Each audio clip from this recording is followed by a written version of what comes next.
సూర్యాపేట జిల్లా కోదాడలో మేడేను పురస్కరించుకుని బీఆర్టీయూ కార్మిక విభాగం ఆధ్వర్యంలో ఎమ్మెల్యే క్యాంపు కార్యాలయంలో జెండా ఆవిష్కరించారు కోదాడ శాసనసభ్యులు బొల్లం మల్లయ్య యాదవ్. అనంతరం ర్యాలీలో పాల్గొన్నారు.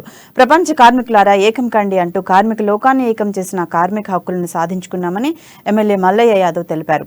పోరాటం చేసి సాధించిన కార్మికుల ఐక్యత ఆదర్శనీయమని గుర్తు చేశారు. పోరాడి సాధించుకున్న స్వరాష్ట్రంలో సీఎం కేసీఆర్ కార్మికులు కర్షకుల సంక్షేమానికి కృషి చేస్తున్నారని మల్లయ్య యాదవ్ తెలిపారు. కార్మికుల కోసం ఎన్నో సంక్షేమ పథకాలను ప్రవేశపెట్టి వారి శ్రమను గౌరవిస్తున్నామని తెలిపారు.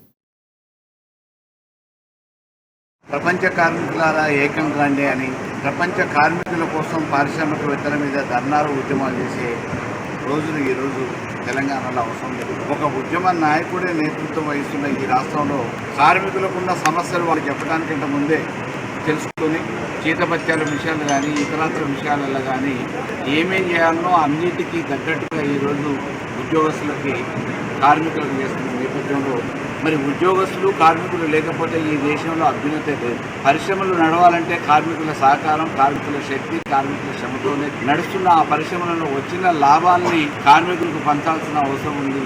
దాన్ని దృష్టిలో పెట్టుకునే ఈరోజు ఇన్సూరెన్స్ కానీ, ఆరోగ్య బీమా కానీ, పిల్లలకు చదువు విషయంలో కానీ, అదే రకంగా జీతభత్యాల విషయంలో కానీ, అదనపు సౌకర్యాలు కానీ ప్రభుత్వమే పారిశ్రామికవేత్తలను పిలిపించి అంగీకారం చేయడంతో పాటు ఉద్యోగస్తులకు ప్రభుత్వం